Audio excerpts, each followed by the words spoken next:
Hi and welcome to today's video. What I will be trying to cover is the ability to understand the 7 principles of PRINCE2, which I did cover briefly on a previous video. However, I'm going to go into more detail around each one and give you a bit more of a detailed oversight. So let's move on. So the first one is, as part of PRINCE2, there is continuous business justification. Now, here, what I mean by continuous business justification, the project has to have a valid, justified reason to ensure there's value and it's aligned with the organizational objectives. As part of PRINCE2, there'll be continuous, regular assessments that you go through to conduct throughout the project lifecycle to make sure that the project you are delivering is still valid and is still justifiable against the original scope that was agreed with your senior stakeholders, etc. In essence, the project must deliver a good business sense, and it needs to have a good, clear return on investment, and that's kind of the principle around continuous improvement.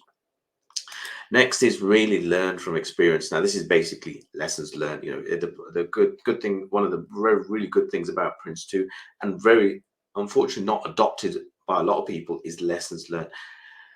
It's where you create a log of all the things you've learned, things you could have done better, things you did well as well, not just necessarily bad things you did well, where you create that log and you utilize those things to improve future projects and your personal performance so that you can do it better. Now, as you are, if you're in, most people are within one organization for a period of time, you can learn how you interact with people, how you interact with your senior stakeholders, how you learn, your PMO, if you've got a PMO, which is, if for people who don't know, that's a project management office.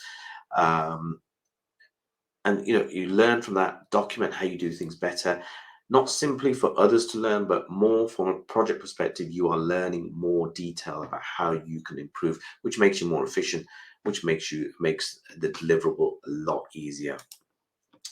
Next is really part of PRINCE2. There's really clearly, you must clearly define everybody's project roles within that project so that they know who's doing what and where to go to for making the decision. So who is that decision maker? So it ensures good accountability, and when there's a need, they know where to escalate and who will make that decision. And in most cases, it's either the project manager or who will then liaise with senior stakeholders. But you don't always go to senior stakeholders. There's a degree of autonomy where the peer project manager makes that decision and then moves the project in the right direction, hence the term project manager.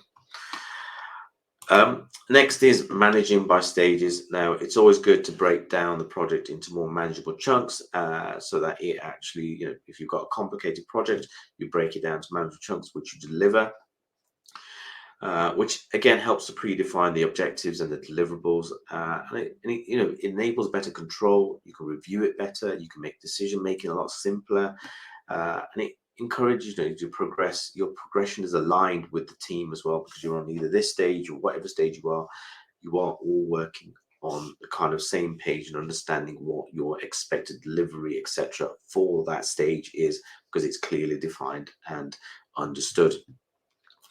The next one is managing by exception. Now, when you say managing by exception, so in essence, what it means is that the project manager and the team have the autonomy to make the decision. You don't really need to go to seniors unless there's a real need. Now, the project board is only informed as part of this process as and when required, when you really hit a problem. So the actual project team itself are empowered to make the decision, and ultimately, I would say that sits with the project manager, but the team comes together to make that decision. And where you feel that you can't make that decision, then you push to your senior project board or whatever there may be, and then get your stakeholders involved. And so the next one is really part of PRINCE2. There's a real big focus on products, and emphasizing the creation and the delivery of products as the primary focus of the project delivery. There's a clear description, clear quality criteria, and there's clear accountability for that creation. So that makes everybody clear about what they're doing, and that fits in with managing by stages. So everybody knows ahead of time what's expected of the product. The product requirements are determined, the work activity, uh, and there's no other way around it, kind of thing, so that people know exactly what they are delivering. And the final one is tailor to suit the project environment. Now, Prince2 is a scalable methodology, can be tailored to suit specific needs, characteristics of the project, that you're running. You don't need to take every single principle within Prince2 to adapt into your project. Take the best bits, take what's relevant that you need. Do your lessons learned. Do you need to have, do you need to manage by exception because the project's that small? Do you just get on with it and move forward, and the project manager makes that decision? You don't have to go to the stakeholder every time there's a problem. There's all sorts of things like that you take into, is it multiple products, or is it more, is it just one product that you're delivering? Whatever that might be, you can tailor the whole environment to your needs. And in my experience, I have always taken the bits I found comfortable that help me as a project manager to move things forward. And obviously, wherever you go with your customer or your supplier, you adapt to provide that service. But in essence, the 7 principles of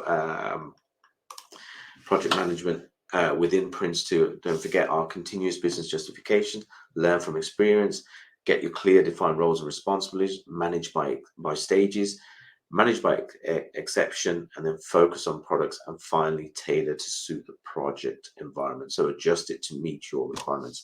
I hope that was helpful, and thank you for listening.